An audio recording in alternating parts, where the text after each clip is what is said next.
of the Hammer, a podcast about Warhammer, the Games Workshop. Hello, Hammerheads. This is Michael, and yep, we are back again.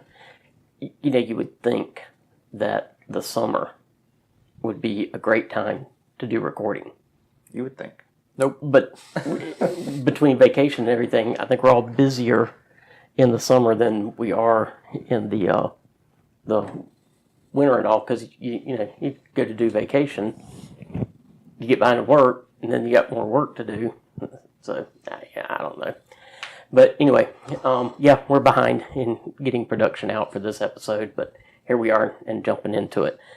Of course, I am here with Wes. Say hello to everybody. Wes here as always. And Seth. And I'm still here. And of course, Age of the Hammer is brought to you by the South Georgia Wargames Association. The SGWA is where the best miniatures in South Georgia get their game on. We are also brought to you by Broken Brush Gaming. Broken Brush Gaming is a local commission paint service here in South Georgia. If you're looking to get an army painted, or if you have questions about painting your own army, you can hit me up on Twitter at broken_brush, or you can email me, brokenbrushgaming@gmail.com, and I will accommodate your requests and see if we can get you set up with a project or give you information to help you do your own project. And if you haven't already gone to some of his pages or Twitter feed or whatever and looked at some of his work, you need to do so. It's really amazing. It's impressive. The commission table officially opens on Wednesday. Done with the witch elves. I've got 4 witch elves and a slaughter queen to finish, and nice. it will be done. Yeah. But that last model that you posted up, amazing. That's a blood rack. You really need to see it. That blood rack shrine. Yeah, blood rack shrine. Got a bit of, I can't say that. It's hard to say. Blood rack shrine. There we go. Went over there for lunch, and it's just all set up, the whole army. That's just an amazing looking army altogether. Yeah. It's really bright. Yeah. The work you did with that mirror.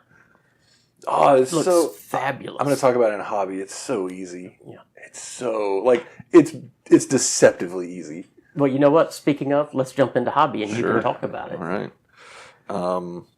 So I'm going to go backwards on hobby so I can get the quick stuff out of the way. We've actually had a lot of hobby stuff. I know, right? Yeah. In the past few weeks. So I was at the beach on vacation this past week, which is why we're recording late. Part of the reason I've been on vacation for like 3 weeks. Yeah. Just we did talk about place. Seth and I recording, but we have to have those nice dulcet tones of Wes on the podcast. Jeez. Plus, there's only so much rambling we can really... True. What Wes holds us together. Yeah. Seth and I proved that you can ramble for an hour in the last episode. I don't know if that posted or not, but... I posted it. It was a lot of rambling. I apologize for that. We were just painting. Well, unless you put it on loud, it was just me rambling with and a little bit in the background. Yeah, it was not clear on my end. I tried to pull you up some, but it was too intermixed. Yeah, it was something with I think it was just the orientation of the mic, but because we did not have the full setup for that recording. We had one microphone just sitting in the middle of the table. So I was at the beach and I started watching a show on Netflix called Marcella, which is about a British cop. It's a really weird show, but it's pretty good. I recommend watching it. I watched a couple episodes. I'm going to probably finish it up once I finish this commission because I'll actually be able to watch TV again. Because I don't watch TV when I paint because I want to watch TV when I watch TV. So you listen to TV while you paint. I listen to D&D while I paint. But yeah, so watched that. Watched older movie. Well, not really an older movie, but I don't know when it came out, but it was a remake of The Saint. Oh, yeah. And that was just kind of one of those cheesy action flicks that ended up being fun to watch, but not a good movie. I thought about watching that, and I didn't, because I usually don't like the remakes. So, yeah. Because, the special effects and everything is always better.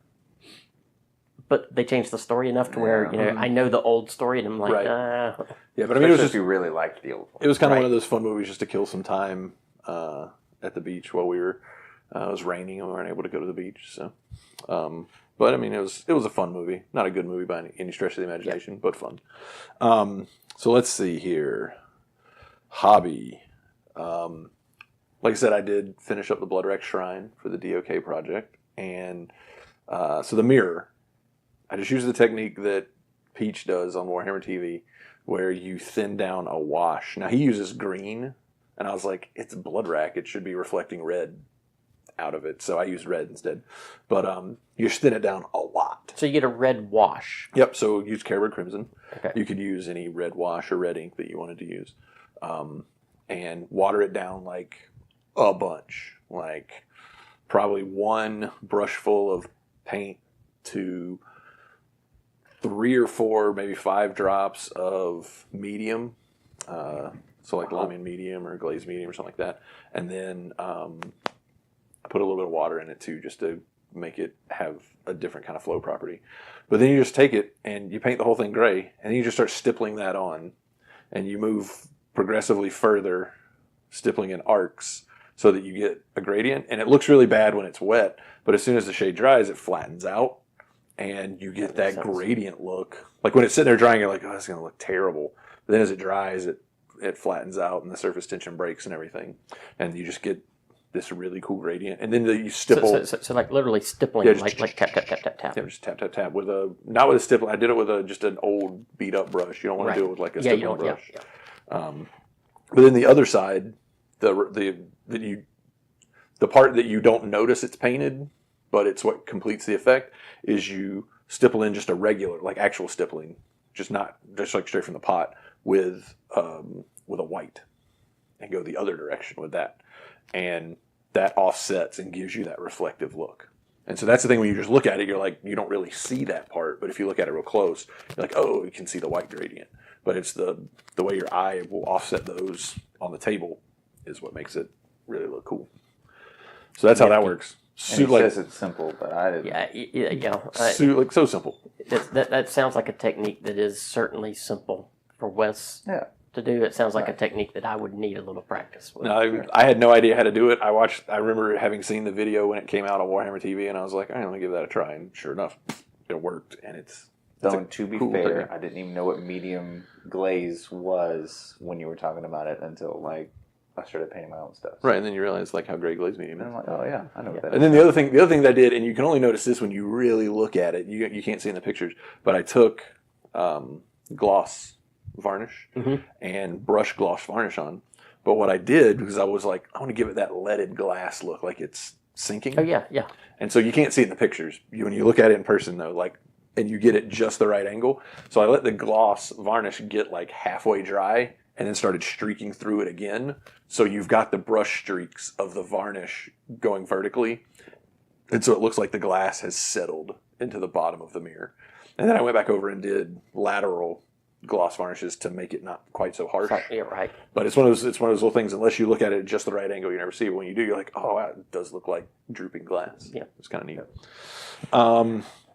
What else have I done? That's all I've done hobby-wise. I haven't painted anything of my own in weeks. Had to catch up from being sick and having pneumonia and whatever. And then I guess technically the last big part of that project, which is an add-on later in the project, is the Shadow Queen version of Marathi. Yeah. Which once I'm finished painting these last 4 tonight, and then try to figure out how to box it up to ship it off. That's going to be fun. Yeah, it's going to be fun. Thankfully, Brian sent me quite a bit of foam, so I should be able to get everything put in foam. At least the troops. I've got some boxes that I've pulled from from the trash at work or whatever, that I'm going to fill with peanuts to put like the shrines and everything in, so that they'll be able to transport. But thankfully, I've got a really big box. Get it all in there. Stamp fragile on it about 9 million times, and that just means they stomp on it all the harder. Right? Yeah. So, fragile. Yeah, let's just chunk this one around. Yeah, chunk it in the fragile pile. Right. Yeah. But no, I've really enjoyed the project. Obviously, looking forward to be done with it, so I can get to work on my Stormcast army. So that now you can't get to work on the Stormcast army because I've got to get that big, huge Tiamat, Reaper's Tiamat. Well, you don't have it but yet. they don't call it Tiamat because they can't call it Tiamat. Right. But it's Tiamat. Yeah, but you don't have it yet. So. No, not yet. But I'm going to soon. When you do, but I'll be able to work on my Stormcast until then. But yeah, so I'll put them out of your box, your shoe box that you've been carrying. right. around. Yeah. I've been pulling a Seth, carrying my Stormcast around because they're just gray plastic right now, in the box they came in. So, but no, Seth really had ready to his get those. models in some foam the other day. he did. always has them in foam now. It I mean, not It was repurposed foam. But Yeah, it's right. Still foam. Yeah, but I was like, wait a minute. Yeah, they're not wait, just wait, thrown wait, in a wait, box. wait. Has the world ended? Yeah, but no, it's really, I'm gonna just get like a wide angle shot of the whole army once it's done, and it's vibrantly pink with their hair because it goes from like the dark pink fading to the white on the hair, and there's 60 witch elves that have that hair. So you will know where your models are on the table if you're playing this army. It is vibrantly loud pink. Well, and it looks awesome. Well, I've not seen all of it together, but I've Yeah. seen groupings. And when it's those all together, groupings, it's like, pretty neat. that's just going to be absolutely beautiful on the table. Yeah. But the cool thing too that I did was, I did the hair in like groups of 20, and the thing it's one of those things where when you're doing a lot of stuff, generally it's bad if as you progress through doing, say, a grouping of 20 or 30 things, that your technique starts to get a little, you're just like, I just want to get done. I just want to get done. Right. But what happened with the hair was there's some of them that have just a very small amount of the dark pink and it goes to the white very quickly. And then some of them, it's just the very tips are white, just because in doing a grouping of 20, you're going to get variation. And so some of them look like they have like a shock of white through one part that goes like all the way to the crown. So there's a lot of variation, so it doesn't just look like the same thing. The same over model and over. over and over. Yeah. That's good, though. So they have some variations in the way that it's all the same idea, but obviously everyone, even people that look very similar, their hair color may be different based on this, that, or the other. And I'm assuming that they naturally have white hair and they've dyed the front of it with blood, which is why it's turned this pinkish red color. And so they don't all have perfect dye jobs. The blood turns pink. Yeah, they need to fix that. Well, red and white. That's probably a nice PG explanation. Blood turns pink. I don't think so. Well, when you dye it into white hair, it's going to lose some of its color. Hobby, Seth? Yeah. So I haven't done as much hobby as I'd like because we've gotten into watching Vikings on Netflix. We've been What season are y'all in? 3, almost 4. Okay, three's about where I just kind of lost some interest, and it's not so much that it got bad. Yeah. It was just there's other stuff I'd rather do. Yeah. It's been. I'm getting there because of binge watching. I'm like, all right, I'm done because I'm not much of a TV person. But I usually sit there with my laptop while we watch it and do some other stuff. And then I've just been trying to paint. I think I've got over half of it not completely painted, but at least started painting processes. So many chain rasps. I got some more chain rasps. And some more chain rasps? And some more chain rasps. So many chain Are rasps. those our Tommy 2 chains? Nope, those are just my basic ones. Okay. I only have 3 Tommy 2 chains right now. Which should be your battle line. But everything in your army is battle line, apparently. Not everything, just most of it, just 90%. Have you seen the new models? I think they went on pre-order yesterday that don't have hands. The Dread Scythe. Yeah, they Harridans, just their hands thing. are just big scythes. Yeah. Nice. Well, it's not like they need actual hands to eat or anything. No, it's true. But Well, no. Did you read the lore behind them? No, I haven't. No, Oh yeah. So of course Nagash being vindictive and petty. Everybody, Nagash? Yeah. No. Everybody has a punishment befitting what they were. I think they're the Dread Scythe Harridans. They were healers in life, and of course, healing being the antithesis of death. He spared their sanity, so they're extremely understanding of everything that they're doing, but under his control, so he makes them kill people, and instead of having healing hands, he put their hands with scythes in them, so they're completely sane people that he forces to go out and kill indiscriminately all the time. Forever. Yeah. Forever. Hashtag petty. Yeah. Super petty. Oh yeah, you were a nurse? Get ready to get some scythe hands. and it's not like they actually kept the souls from going to him when they did die. They just did what they could do. postpone the death, but Yeah, but if it was their time to die, it was their time to die. yeah, but does a nurse or a doctor are they really able to stop it if it's actually their time to die? I mean, if that's the case, Nagash kind of has to blame himself. Because if he's not powerful enough to keep a mortal from using some medicine to keep someone alive, That's true. I mean, come on. I don't think he controls them until they're dead. Yeah, well, like I said, he's just not powerful enough, and he's petty in his own weakness there. Yep. Maybe so. I think they did say that, like, of all the people who have ascended to godhood, Nagash has maintained most of his humanity because he just is that petty about everything. He won't let go of his mortal remnants enough to ascend to true godhood. He's just like You know what? god-human. I figured it out. Before Nagash ascended to godhood, he was a dwarf. he doesn't hold grudges. He's No, just petty. no. He holds grudges. He does hold grudges. Yeah, That's no, fair. he's got a grudge book somewhere. Yeah, for Definitely. Oh, he's got a list where he puts on his lipstick. Nagash was a dwarf. He was a Doradin. Well, great. Now I'm never playing Nagash again because he's a dwarf. Guess I got to find a new faction. Have to find a new army now. I'm playing dwarfs. Oh, that's They need to come actually out kind with of some funny. human aether chemists. Then Some I'll human play aether chemists. Yeah, that would be cool. Just play the Karajan We're Overlords. not playing no Nah, stunties. they're dwarfs. Nope. Can't do it. They're so cool. They're awesome. No, every gaming group has its one dwarf lover. Yeah. You fill that role. You're good. I do feel that role. I do like my dwarves, definitely. That's all I've done. Hobby for me. I've not done any painting. I have been doing repair work.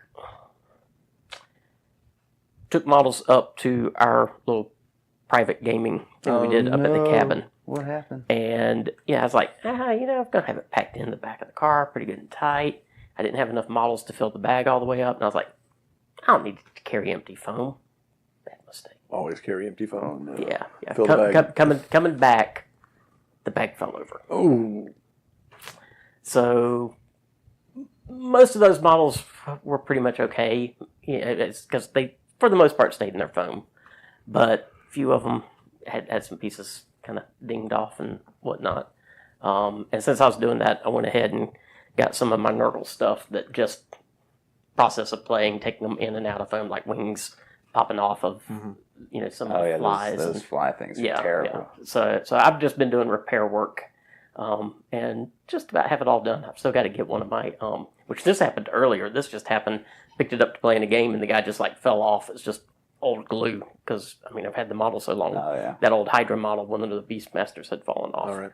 Still got to get him back on, but then I'll have most of the models that I at least use fairly frequently repaired and ready to go, I think. Nice. So that's been my hobby. It's kind of one of those you gotta be kidding me. Oh well, at least it's something simple I can do. Yeah, right. It's not a Fabergé egg. You Yeah. can put it back together. Yep. And the good news, the Generally, good yeah. news was it was repairable. So it's really heartbreaking. It's like, I don't know how I'm gonna repair that and it look anything anywhere near good. Yeah, my luck on stuff falling off, and we were talking about this on the way back with Wes, I really want the Fourth World Slanesh Greater Demon. Oh, yeah. Fun And building that. He was like, you know how many pieces it comes in, right? No. He's like, all of those little spindlies on the back are individual pieces. Like, if you look, because it's got like 4 arms, and like each Talking about arm. the Slanesh? Yeah, the Slanesh yeah. Keeper Secrets. It's got spike, like little spines coming out of all of its arms, all of its legs, its back. It's like everywhere. And there's like one piece of it where the spines are part of the mold. The rest of them, all the spines are individual pieces. There's like 70 something no. spines. Yeah. Nope. Nope. No, yeah, I saw a blog of somebody putting it together. He was like, "This is ridiculous." Changed my mind real fast. Yeah, I'm thinking I'm wanting to start working on my Nurgle army again. I want to get the new, well, it's not new, but the newer than what I have, Great Unclean one. Oh, model. yeah. Very cool. And I had not done it because I've got a Great Unclean one model, but it's the old one that's a lot smaller. Yeah. And I just thought, well, if I get the new one, that can be my Great Unclean one, and this other one could just be a, Beast and Nurgle. well, can about that size just now. be a demon, Yeah, right. just can be one of the demon princes of Nurgle. I could play it for that yeah. because it's smaller. Just so a regular demon. It's about the size of a with it's about the size of It's about the size of a Stormcast. Yeah. It's little. yeah, about that. A little bit bigger and a little bigger base, but not much. So I'm that'd probably be my next significant unclean model. one. He's not a great. Yeah. Yeah. He's just a slightly dirty one. Well, and it will, to my mind, it will be better to use something that kind of looks like that for your Demon Prince of Nurgle than the Demon Prince model. Yeah, Right. Yeah. I mean, the Demon Prince model, for a kit that you can use for any of them, okay, it's not bad, I like the kit, but it doesn't look It's not for Nurgle. Nurgle. It works. is It not works for all Nurgle. the. You can make it work for all the other ones, but Yep. for Nurgle, he's like way too ripped and muscular and Yeah. And ain't nowhere fat. near diseased enough. Well, you could just stick green stuff all over him and just make him give him a belly. You And know what? I'll do it this way instead. you could also use it as just a herald. Yeah, I could. I mean, I think because it's like Okay. he's probably on a 50.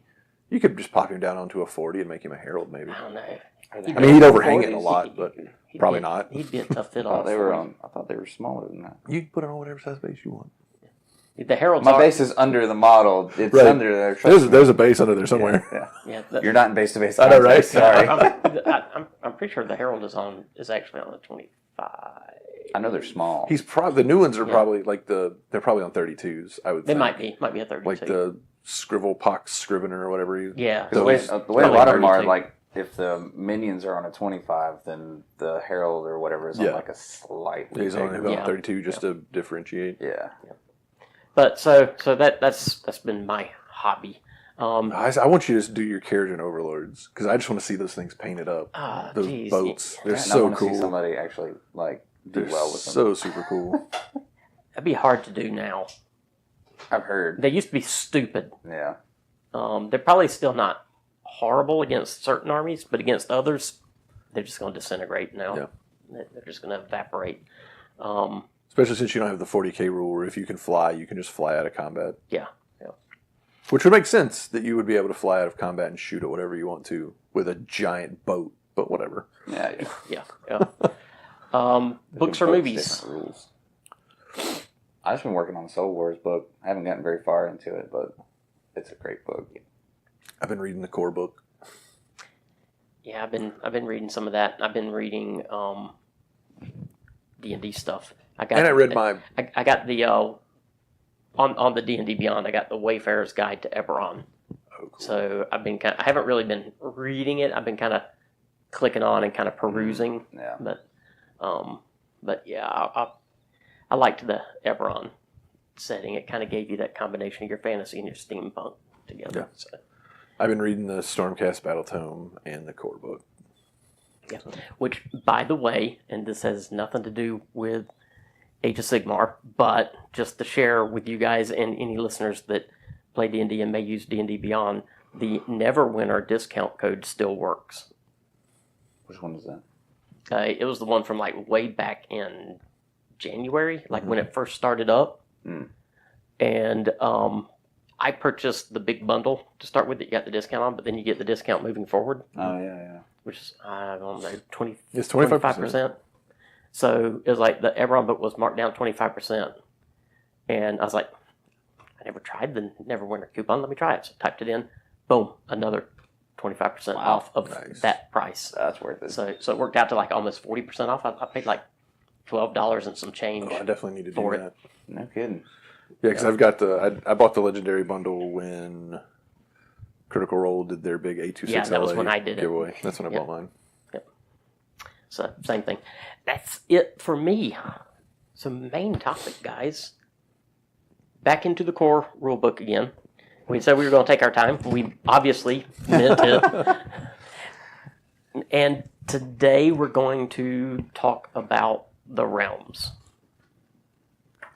And which I didn't do an exact page count, but there's like 35 pages. It goes from page 78 to page... We're about to find out Page, exactly. Yeah, right. Page 116 with text, page 117 with this really cool Realm of Chaos picture. Yeah. So 78 to 117. So that's 40. 40 pages. 39, 40 pages. Yeah, big chunk of the book. That is a lot of words for some fluff, and particular fluff just about the realms. So Yeah. Well, I think we needed it, right? Because this is the setting. yeah, This is where you can have all the story about your army and their backstory of what that army is about, but if you don't know where you're fighting and why, what the purpose is, then right. Well, precisely. Now, I will say I was a little disappointed because when, and I'm kind of getting a little bit ahead of myself. In fact, I'll back up and I'll get to this when we get to it. We'll start with the Cosmos Arcane and the Spheres of Existence, because it actually gives you a nice description of what the realms are and what the entire cosmos is. And so they're literally like these spherical bubbles that are associated with those individual magical entities. The fire, light, shadow, all of the magics that we're used to from the old world. yeah, the 8 colors. But within those spheres of influence, you basically have like a plane For some of them. that is the realm. For some of them. Is that not for all of them? I interpret it as for all of them. That's like the that. basic concept. But like Chamon is layers. Well, yeah. I mean, they talk about it in some cases they're broken up, but it's still kind of a Yeah, basic idea, yeah. kind of like a planar that's kind of. And this is just probably me with thinking in terms of physics and orbiting and that type of thing. That kind of like a spinning, like disk area within that sphere. Well, see, I look at it as a flat Earth kind of thing. Yeah. Because if you think about it, if flat Earth was real, Well, you can't have the spinning because you'd need. well, the concept, the way gravity would work, Are you saying if flat Earth's not real? that is what I'm saying. You heard it here first, heard it hammerheads. here. Wes is not a flat Earther. Flat, yeah. Neither is Michael. I've got some reports you guys need to look at. I mean, you can show me your reports, but physics is a thing. But basically, when you see the math, when you see actually the when you works. see the main scientific refutation of flat Earth is that water would push to the outside of the flat Earth, and that when you got to the edges, gravity would become so intense that you wouldn't be able to move, because as soon as you walked around onto the side, gravity would be going 90 degrees from the way that it was going, right, and you would be pulling from the bottom of the other side of the disk. right. So I look at this as it's very flat Earth, because where does the magic get stronger? As you get As you further get and further further and to further the out. edges, the magic becomes so It's powerful not that in you the realm can't of survive. light. Well, the realm of light is just all kinds of weird, and not in the realm of death anymore. Right. That's because Nagash messed all that up with the Nadir, but whatever. Yeah. Made it better. Interior redecorating. But yeah, and the Cosmos map that they have there, Oh my it- god, it- all it's the pretty maps. cool. Yeah, yeah. All It's the a neat maps looking for these map. realms are Yeah, amazing. so, which I really loved. And they start talking about the spheres of the existence, and that you've got this sphere, which is kind of what I just talked about, of influence, and then of course within that you actually have the realm where people live. Now moving forward from that, you've got the individual realms, and this is where I have my one little peeve with what they did. And it's not major, because it's a fabulous job overall, and they give us a lot of information with all of the realms. And information, some of it's it's just, we've had it before and they just kind of pulled it together, but some of it's new. But the first 4, I think it's the first 4. It is. They have this beautiful map of the actual realm. Well, of a section of the realm. Yeah. Because the realms are virtually infinite. Right. So We'll talk about that when we get to the realm of fire, because it's how that they show Right, you in the map right. the scale. And as I was reading through those first early ones, I was like, how sweet is this? Because if you want to do a map campaign, you've already got it. I mean, all you need to do is just clip out a section of it and, okay, this is where our narrative map campaign is taking place. But after those first 4, no more map. Right.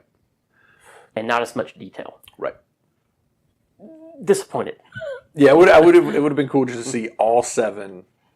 Obviously Yeah. minus Azyr, because things don't actually happen there. Because Except they have. I mean, they have. That's the thing. So, which means they could again.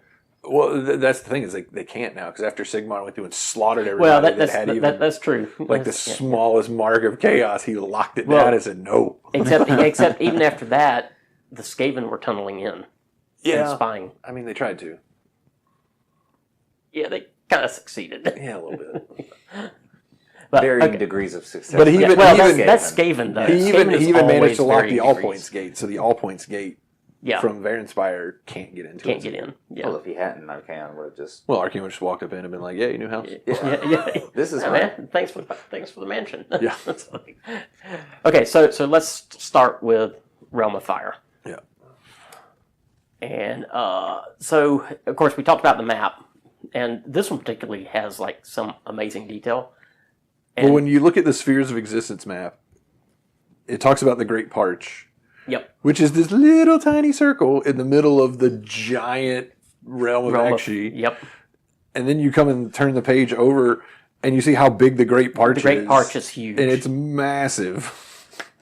So, I mean, there's tons of stuff to explore, whether you want to grab out a little portion and make up your own story around it. You know, you've got plenty of area to go to make your own narrative not encroach on... And not even encroach on the main storyline. I mean, you can literally create your own story within even just an area of the Great Parch.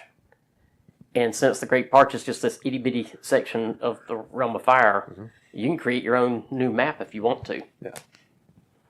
So, which is kind of awesome. Yep. Pretty neat.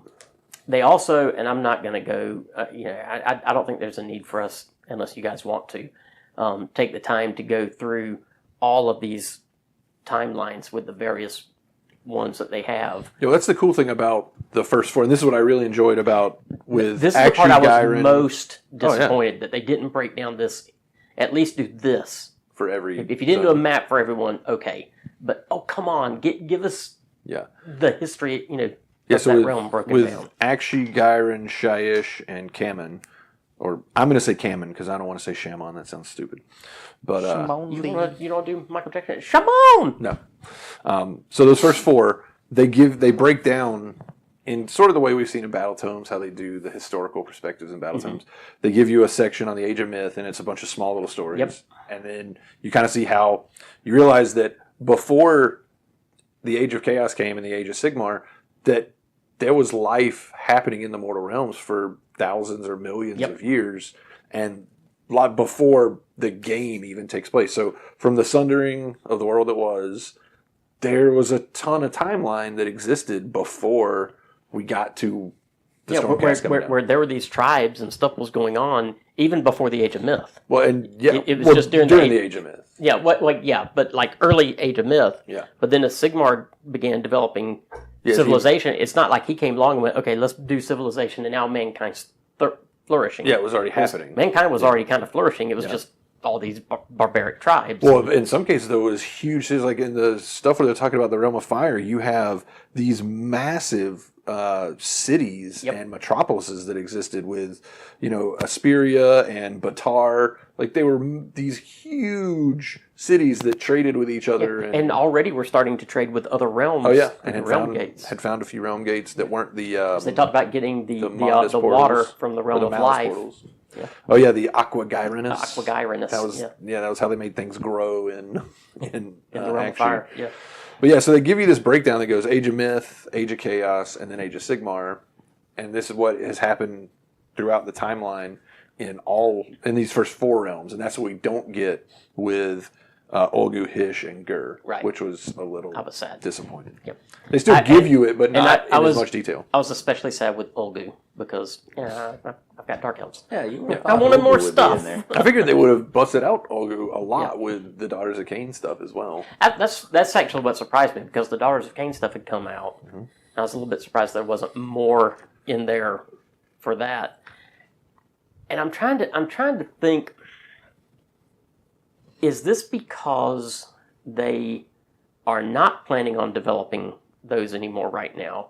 Or is it because they're planning on doing more stuff that's going to be in those realms in the next year or two?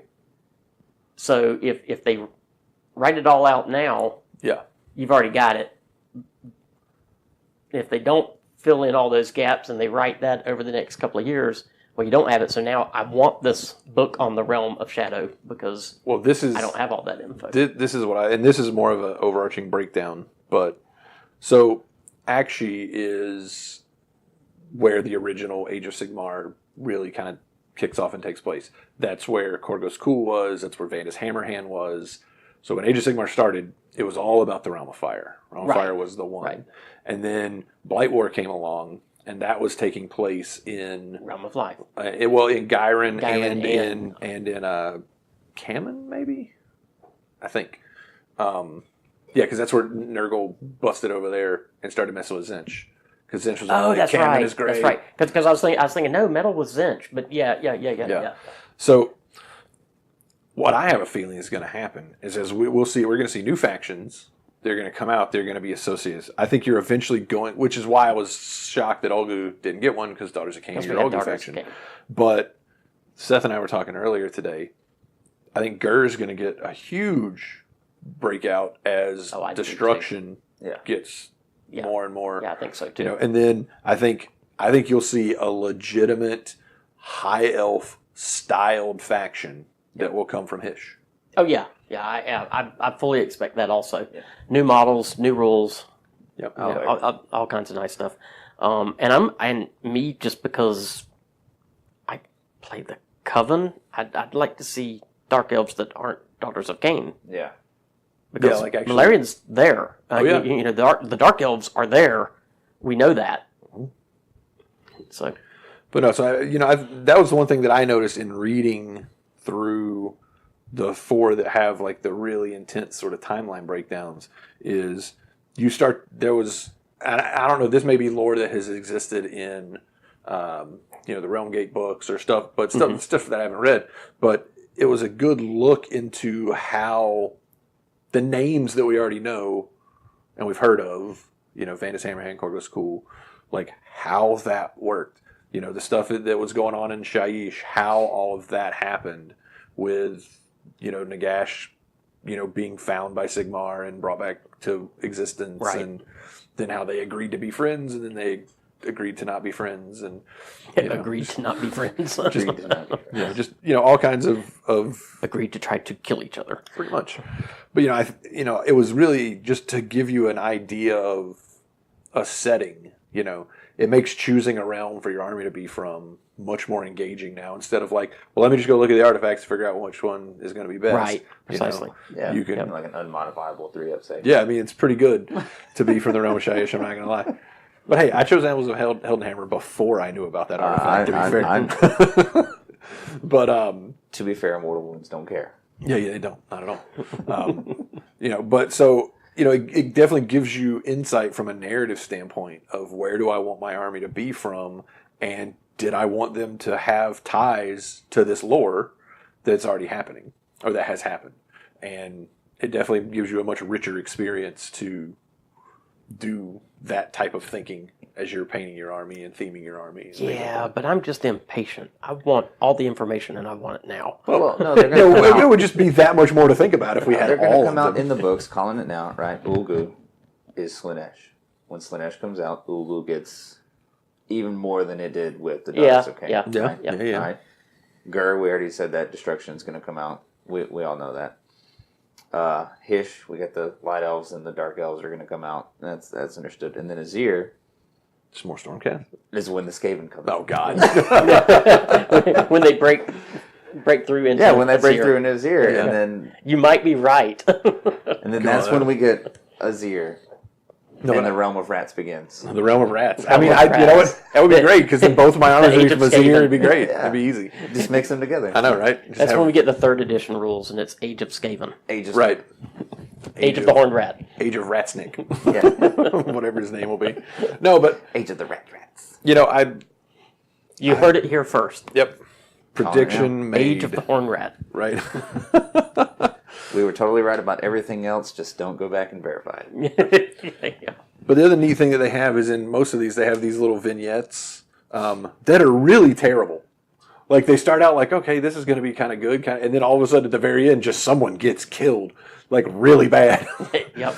You know, like there's the one from the realm of, I believe it's death. The little Yep, death most likely. vignette. Yeah. This guy is sitting here, you know, he's talking about, you know, how Sigmar was right in what he did because Nagash betrayed him, all this kind of stuff. But then, like, this guy in a robe just sort of, you know, appears and he's like, you know, Sigmar, you know, broke his oath first. And the guy's like, well, blah, and they go on and fight. And all of a sudden, the dude just, like, smiles at him and shoves a dagger in his chest. And it's like, oh my God. And, like, all his stories are like, okay, yeah, this is going to be one of those really nice, sort of uplifting little vignette stories that gives you, oh God, someone just got murdered horribly. Like, it's not a pretty life to exist in. But, Well, and the last line of it is also the last things Aleph saw were Nasiro's smile and the glint of his long-lost brother's dagger. right. It's like, oops. It was his brother. Yeah. But no, so I like lost anymore. the about the guy who just gets covered in Camonite and, you know, just basically turns into Quicksilver. Yep. That one was pretty good. But no, so like for speaking of character and overlords, you know, like, and I'm sure a lot of this was in I don't remember, but I'm sure a lot of this was in the character and overlords battle tome. But kind of how they started in the realm of metal, and they were getting all the Aether Gold, and then they were like, that looks terrible down there when the Load Griffin like crashed into the ground and basically just became a magnetic disturbance for the entire realm. The character and overlords were like, nah, peace. And they just flew away. Fly We're away. out. And they just And chilled went for and a long established time. Well, and they went and established their kingdom in the Aether. Yeah, the Skyports. The Skyports And and then the how they Aether. almost all killed themselves fighting, and they're Right. like, wait, we need to make some We rules. we need to make some rules and some codes.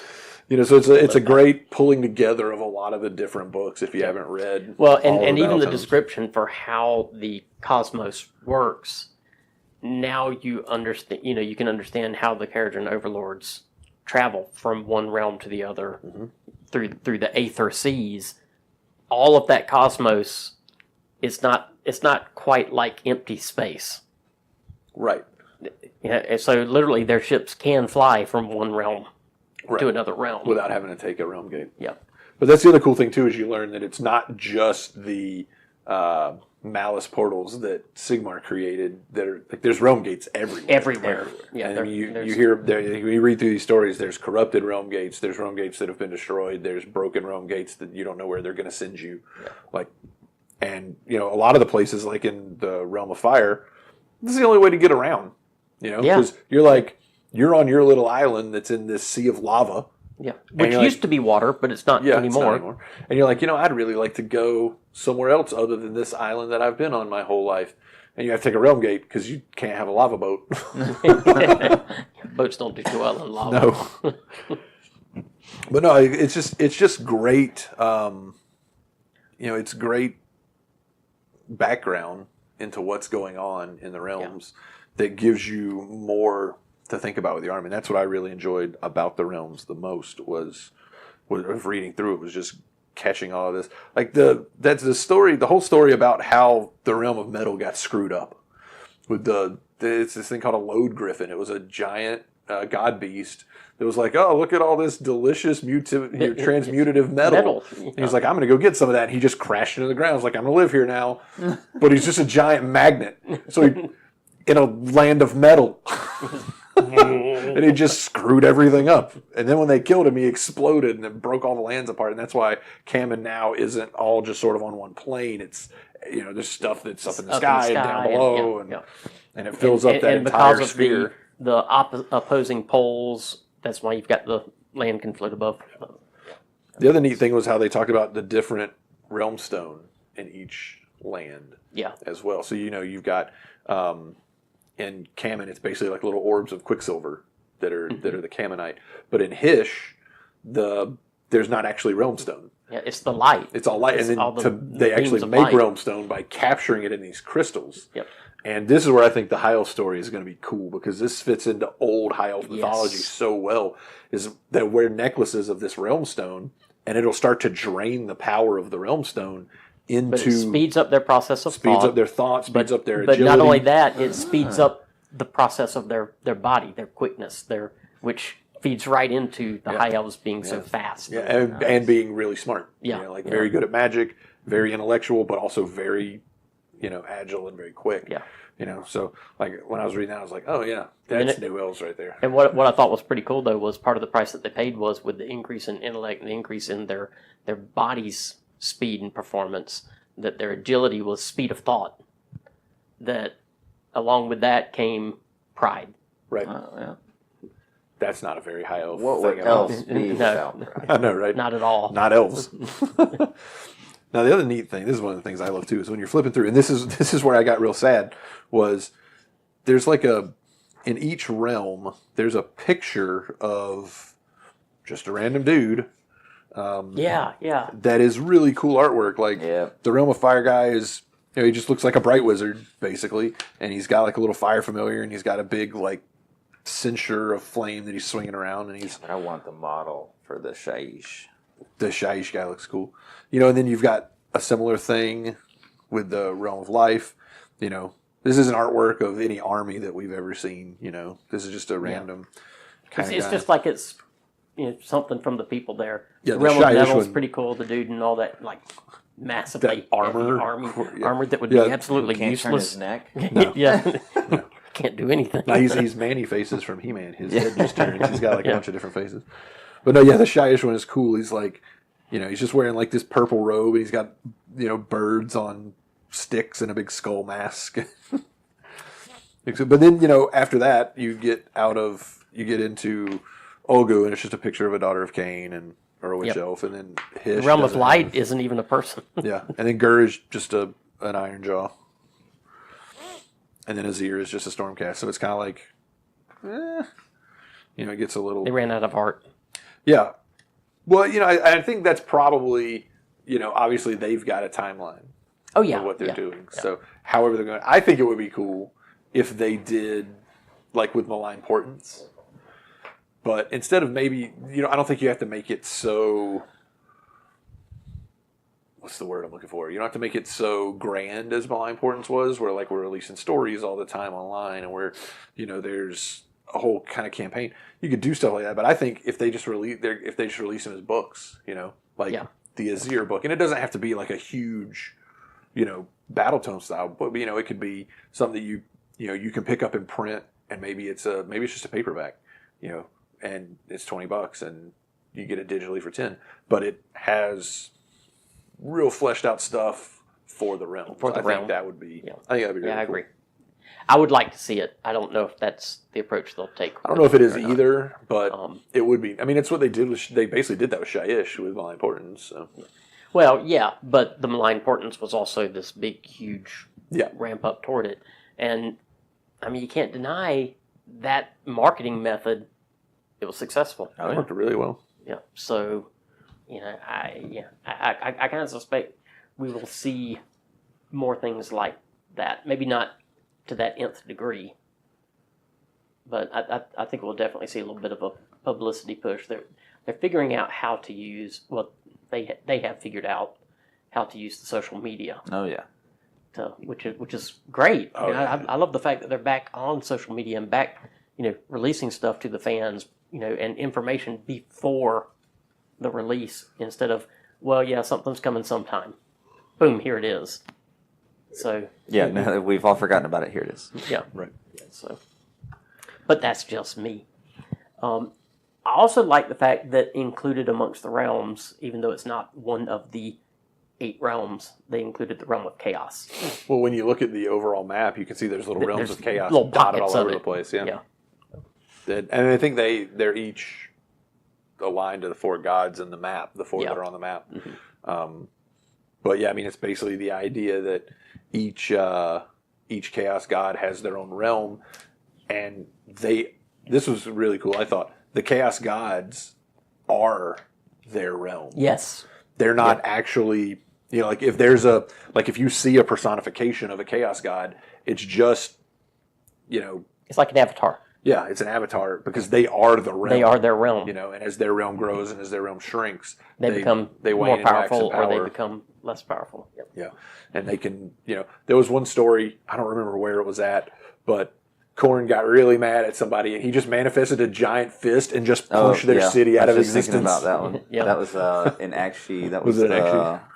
I think, yeah, it was some mages or something that made some cataclysmic device and destroyed a whole bunch of demons. Yeah, and Khorne got mad because they just fought from the shadows with magic. So he just manifested a huge giant red fist and went and just punched their city to death. I was like, sounds about right. Yeah. There's no blood in that. Yeah. Yep, Yeah, it was- that definitely sounds like corn. Yeah, so I mean, there's great stories like that throughout this section, which has made it such an interesting read for sure. But, you know, as anyone who's listened to our show knows, we're all about the narrative and the story. We love it. So you had to expect us to be excited about this part of the book. Well, I think, too, like, what are we at on time? Because I got an idea of what we could talk about if we got a little bit of time. We are just under an hour. We've got about 10 more minutes Okay. to our hour. Well, then I think, so it's not on the outline, but I'm bringing it up. Yeah, 'Cause it ties in. What So- has ever stopped us Right, from yeah. sticking to our outline? Well, yeah. So, as much as, you know, like Mike said, we're very much narrative players. But they've done such a good job of tying all of this narrative, 40 pages of narrative. If you go later in the book, there's another 20 pages of rules that tie into this narrative where you get, if you say that your fight or your battle is taking place in Aqshy, then all the wizards get access to a spell, which for Aqshy is Fireball, and it's just disgusting. Yeah. It's like just D6 damage to like a unit. Well, it kind of should be disgusting. Oh yeah. Yeah, but your wizard's just like, yeah, Fireball, dead. You know, but you also get access to command traits, Realmscape features and some of the Realmscape features are absolutely deadly. Yeah. Like, if you roll a 1 when you determine the Realmscape feature, it's just nothing. Like, nice, clear day in action. Just regular fire falling from the sky, right? But if you roll a 6, it's terrible. Like, I don't remember where this one is, but there's one of the Realmscape features that every time you move, you roll a die, and if you roll a 5 up, your unit takes a mortal wound just for walking. Like, hey, we're going to walk over there. Are you dead? Took a wrong step. Yeah, I mean, some of them Lava are really crazy, and they can really add a bit of, especially if you find yourself in that scenario where you've got, you know, somebody who's playing Change Host and they just win all the time. Well, probably not anymore. Change Host is only so now, I think. Yeah. But you know, somebody who's playing something really powerful, and there's I don't always know. Change Host probably is still probably pretty good. Probably pretty sick. Yeah. But you know, if you've got that you know, that army that you're always fighting, this gives actual real stuff that's going to make them have to think about how they run their army instead of just pushing it down your throat every time with how they do. And it's another one of those things, and I drive this home every single time. It's another one of those factors that if you use all of those rules, it makes you, when you're designing your army, think about balance for your army instead of, let me just take all of this because this is beat stick against 90% of the other armies I'm going to face, and I will just stomp. But if I run into this or this, I'm doomed. Yep. But you take into account all these other little things, it kind of makes you think more, okay, what can I do that will help offset these effects if they happen? Just so that you're prepared. Yeah, but I think it's really cool that they have made some rule stuff that harkens back to the narrative so that you can theme your games and theme your army even more. Yeah. And so that it's not just, all right, let's line up across the table and, you know, fight over 3 places of power.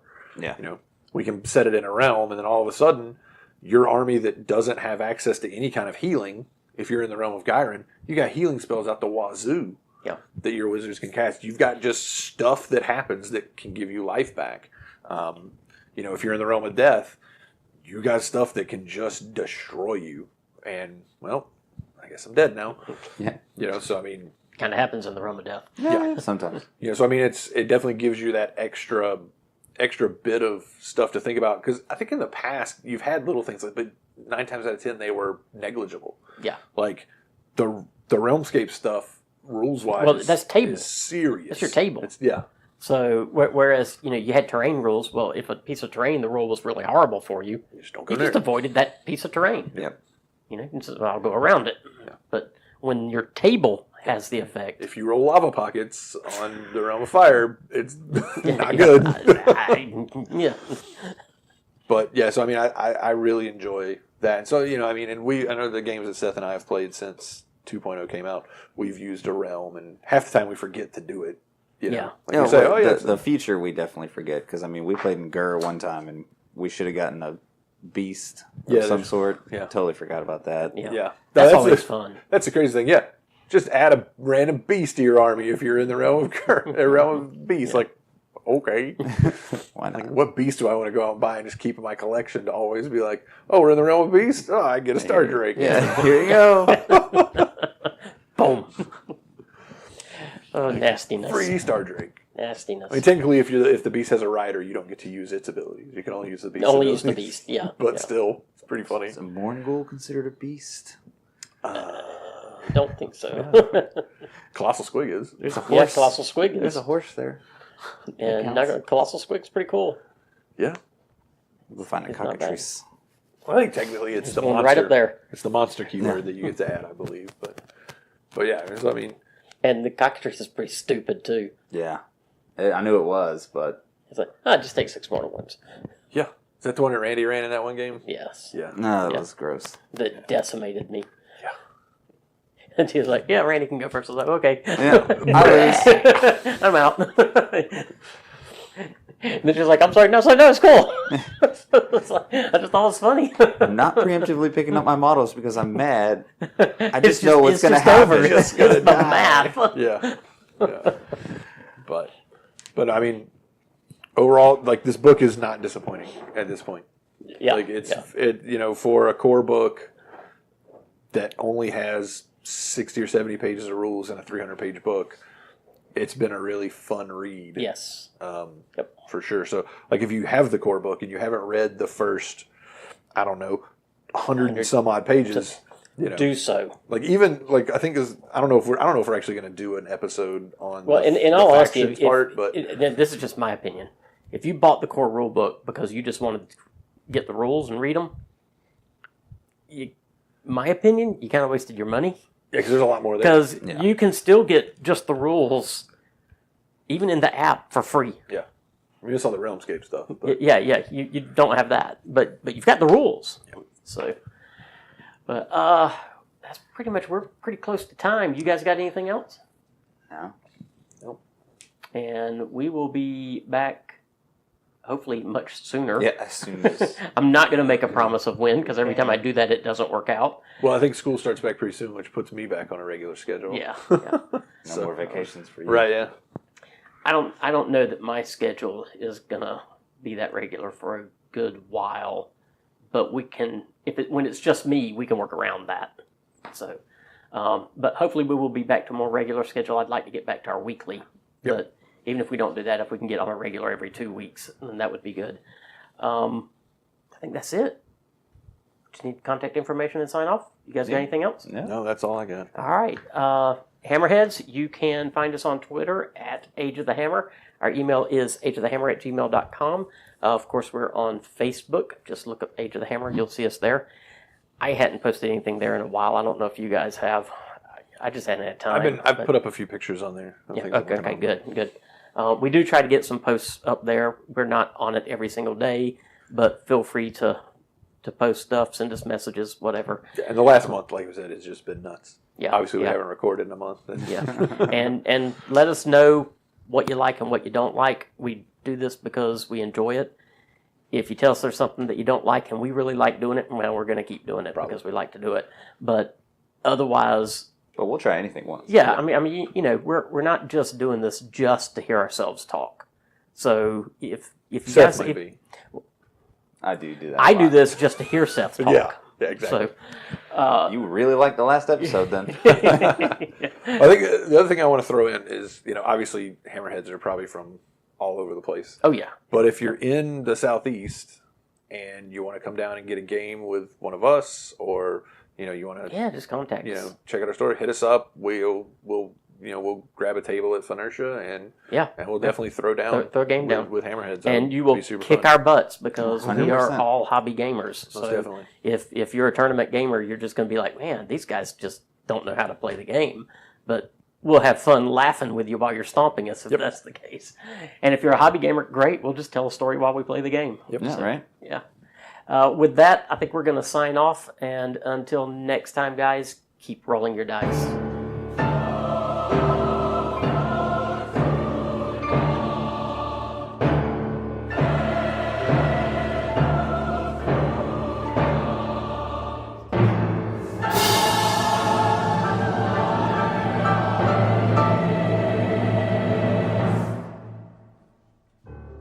The SGWA would like to thank you for listening. We would also like to mention our theme music, the classic O Fortuna, as recorded by the MIT Concert Choir and used under common license. The age of the hammer is upon us.